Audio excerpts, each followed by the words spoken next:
સુરેન્દ્રનગર જિલ્લામાં સાયબર ક્રાઇમના વિવિધ મોડેસ ઓપરેન્ડીથી થતી ઠગાઈ બાબતે જાગૃતિ લાવવા અને ઓનલાઈન ઠગાઈના ભોગ બનો તો હેલ્પલાઇન નંબર 1930 પર ફરિયાદ કરવા જનજાગૃતિ લાવવા પોલીસ અધિક્ષક ડૉક્ટર ગિરીશ પંડ્યા દ્વારા પ્રેસ કોન્ફરન્સ યોજવામાં આવી।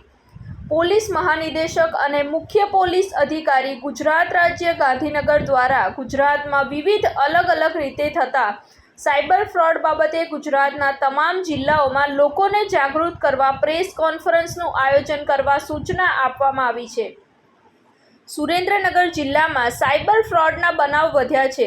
5 મહિનામાં 974 લોકો સાયબર ફ્રોડનો ભોગ બન્યા છે, ત્યારે કુલ 3.74 કરોડની રકમ સાયબર ફ્રોડમાં ડૂબી ગઈ।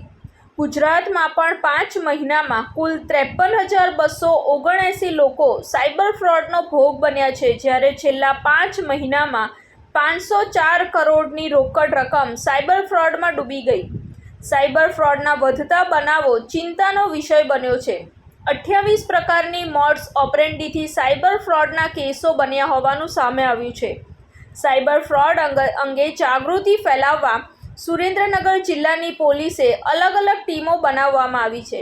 સુરેન્દ્રનગરના લોકોની જો વાત કરીએ તો 974 લોકોએ 1930 હેલ્પલાઇન છે એનો ઉપયોગ કરીને પોતાની ફરિયાદ નોંધાવી છે છેલ્લા 5 મહિનામાં, અને એમના લગભગ 3 કરોડ અને 73 લાખ રૂપિયા સુરેન્દ્રનગરમાંથી ચીટિંગ થયેલું છે।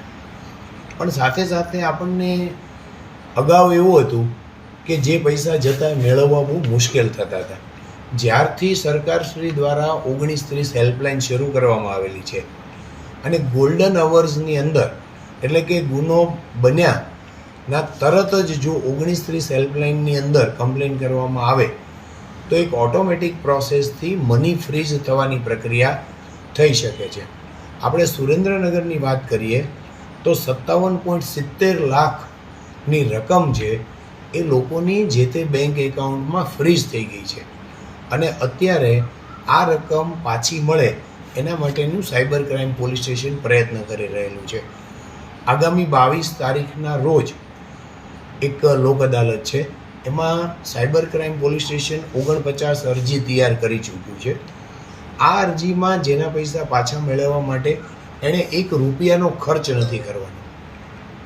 એમણે માત્ર અમને જે માંગીએ એ ડોક્યુમેન્ટ્સ આપવાના છે, બાકી અરજી તૈયાર કરવાનું, કોર્ટમાં દાખલ કરવાનું, બધી જ પ્રક્રિયા છે સાયબર ક્રાઇમ પોલીસ સ્ટેશન।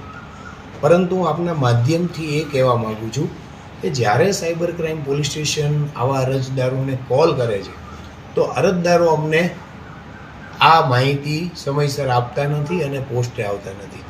એટલે આવતા દિવસોમાં અમે એક અન્ય ઝુંબેશ શરૂ કરીએ છીએ કે પોલીસ સ્ટેશનથી એક ટીમ બનાવવાના છીએ। આ ટીમ છે એ જેના મની ફ્રીઝ થયેલા છે એમના ઘરે જશે અને એમની એપ્લિકેશન ત્યાં જ કરાવશે, તો આ 57 લાખ રૂપિયા જે ફ્રીઝ થયા છે એ લોકોને પરત મળી શકે। સાથે સાથે ડીજીપી સાહેબની સૂચના છે કે સાયબર ક્રાઇમ અટકાવવાનો સૌથી અગત્યનો રસ્તો છે એ સાયબર અવેરનેસ છે। આપણે જ્યારે કોઈ પણ પ્રકારના ટ્રાન્ઝેક્શન્સ કરીએ, આપણને કોઈ કોલ આવે, કોઈ લિંક આવે, તો જો આપણે જાગૃત થઈ અને જો એના ઉપર કાર્યવાહી કરશું તો આપણી સાથે આ ફ્રોડ થવાની શક્યતાઓ ઘટી જશે। અને એના ભાગરૂપે સુરેન્દ્રનગર જિલ્લાની અંદર ચાલુ 2024ના વર્ષમાં લગભગ 115 જેટલા સાયબર અવેરનેસ કાર્યક્રમો કરવામાં આવેલા છે, અને આ કામગીરી પણ। રિપોર્ટ દીપકસિંહ વાઘેલા સાથે સંજીવ રાજપૂત, TV9 ગુજરાત, સુરેન્દ્રનગર। જોતા રહો TV9 ગુજરાત, નિર્ભય, નિષ્પક્ષ, નિરંતર।